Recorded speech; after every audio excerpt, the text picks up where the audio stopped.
Assalamualaikum warahmatullahi wabarakatuh. Perkenalkan, nama saya Yulia Budiarti dengan NIM 205231337 dari kelas Perbankan Syariah 4I. Di sini saya akan menjelaskan secara ringkas mengenai akad musyarakah.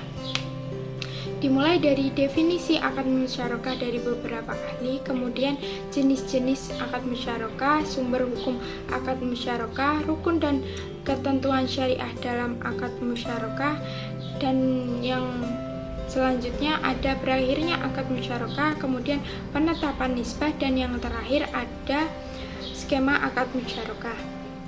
Demikianlah penjelasannya. Pengertian akad musyarakah. Musyarakah diambil dari bahasa Arab yang artinya mencampur. Dalam hal ini mencampur satu modal dengan modal yang lain, sehingga tidak bisa dipisahkan satu sama lainnya. Menurut arti asli bahasa Arab, syirkah berarti mencampurkan dua bagian atau lebih, sehingga tidak boleh lagi dibedakan satu dengan yang lainnya.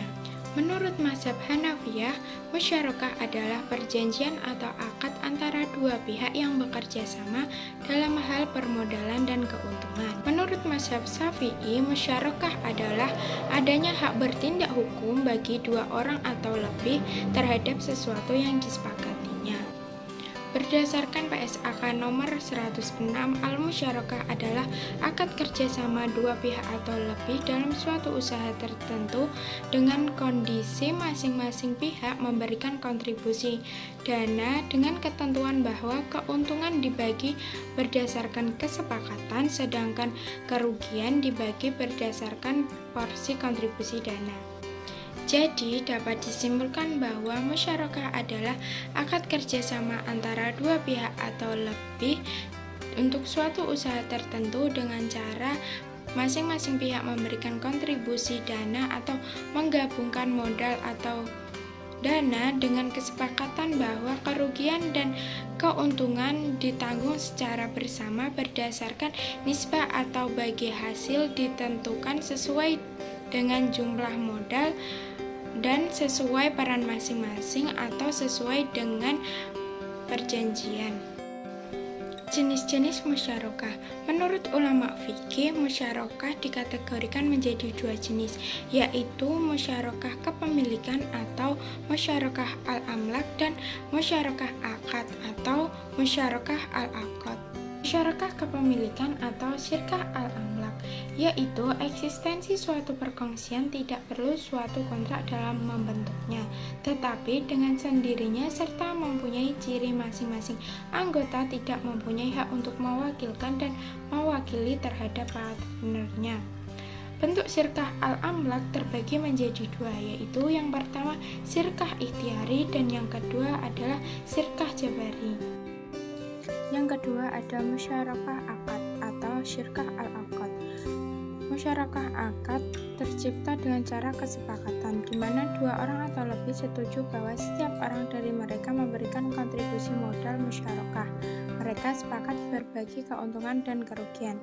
Menurut Wahbah Zuhaili, musyarakah akad terbagi menjadi empat, yaitu yang pertama syirkah al-inan, yang kedua syirkah al-mufadhalah, yang ketiga syirkah al-a'mal, dan yang keempat syirkah al-wujub.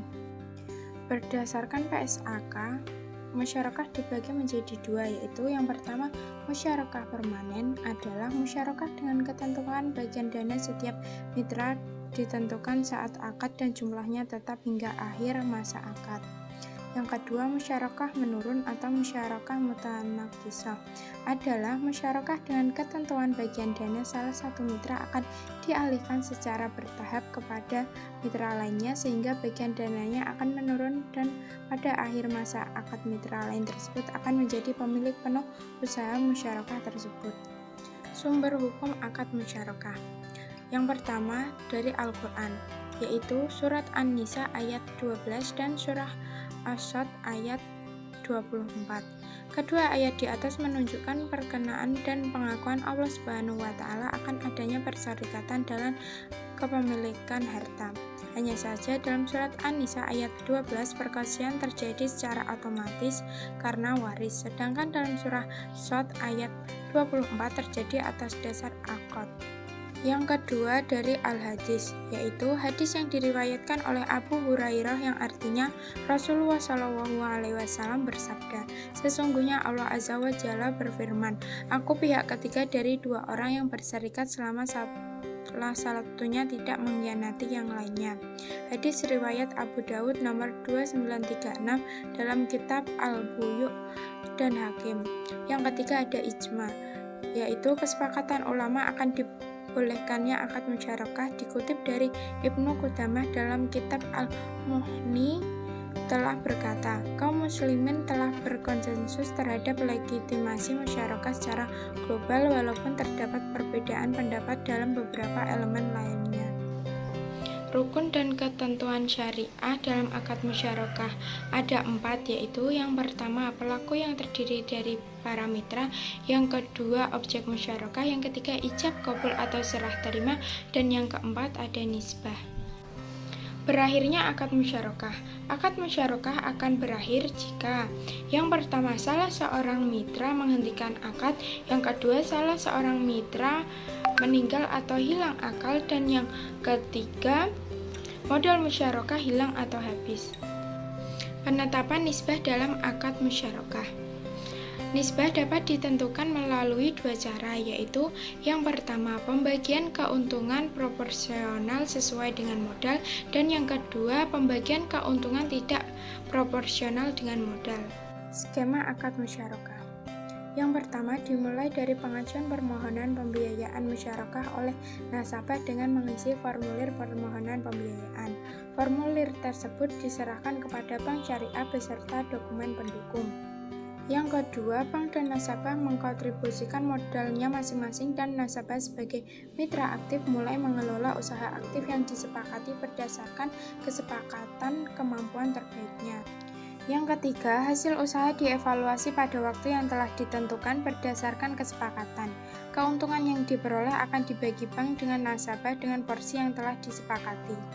Yang keempat, bank dan nasabah menerima porsi bagi hasil masing-masing berdasarkan metode perhitungan yang telah disepakati.